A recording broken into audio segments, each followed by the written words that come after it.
So we're going to look at rational exponents. We've looked at these already using one method for simplifying radicals, but we're now going to use a second method. Just some additional rules to look at here, which are that the square root of n, the nth root of a to the n is a. And the nth root of a times b is the nth root of a times the nth root of b, and the nth root of a over b equals the nth root of a over the nth root of b. We've also seen in previous notes that the nth root of a can be written as a to the 1 over n. So just keep that in mind as we're doing these problems.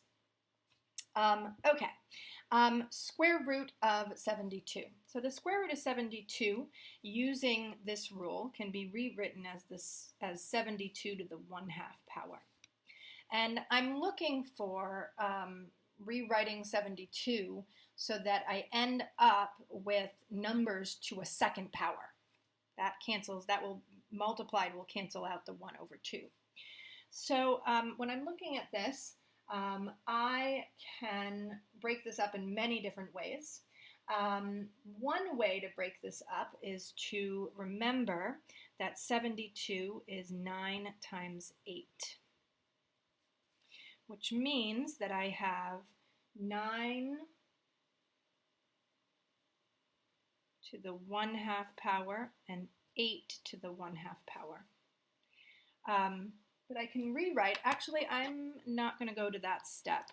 There's a step I think that makes more sense, which is I can now write 9 as 3 times 3 and 8 as 2 times 2 times 2 to the 1/2 power. Now I can compress this so that I have 3 squared times 2 cubed to the 1/2 power. And then I can sort of distribute, I can, I can make this 1/2 power to both of these individually. So now I have 3 squared to the 1/2 power times 2 cubed to the 1/2 power, which I then can simplify to be 3 to the 2 over 2 power and 2 to the 3 over 2 power, because I'm multiplying the powers. When I have a power to a power, I multiply the exponents, which now 3 to the 2 over 2 is 3 to the 1. 2 to the 3 over 2, I'm going to rewrite that so that I have broken the 3 over 2. So 3 over 2 can be rewritten as 1 and 1/2. So I've got 2 to the 1 times 2 to the 1/2. So there's my 1 and 1/2. Remember that when I have the same base multiplied together, that I am adding the exponents. So 1 plus 1/2 is 3/2. So now I can rewrite this as 3 times 2 times the square root of 2. I like to write them back in radical form. You don't have to, which means I now have 3 times 2, which is 6, times the square root of 2. Now, there are other ways to do this problem. You may have looked right away and said, hey, look, 72 is 36 times 2. That would be faster, but again, it just sort of depends upon how you want to do it. So I'm going to just do that over here on the side a little bit so that you can see that it does go faster if you see that connection.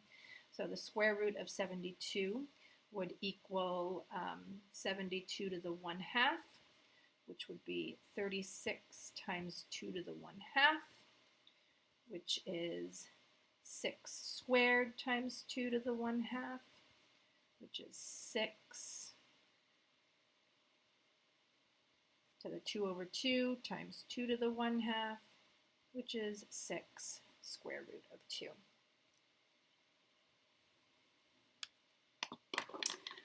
The second example here, the cube root of 54x to the 8th. So I'm going to prime factor. I'm going to factor this as much as I can.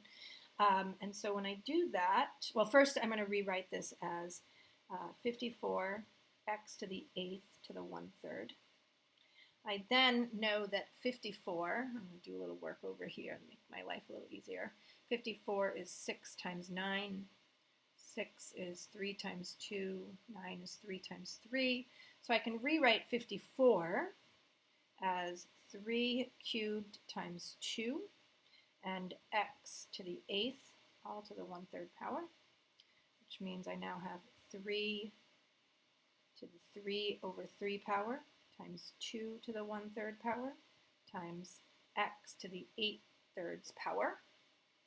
Well, 3 to the 3 over 3 power is 3. 2 to the 1/3 power is the cube root of 2.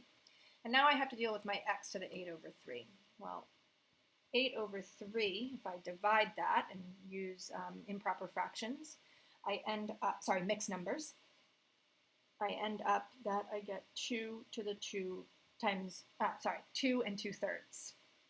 So I can rewrite x to the 8 over 3 as x to the 2 times x to the 2/3, which I now can rewrite as 3x squared, putting my terms that are not under the cube root.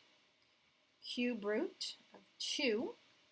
X is underneath the cube root, but it's actually an x squared. So I now have simplified the cube root of 54x to the 8th to be 3x squared plus the, keep saying plus, 3x squared times the cube root of 2x squared.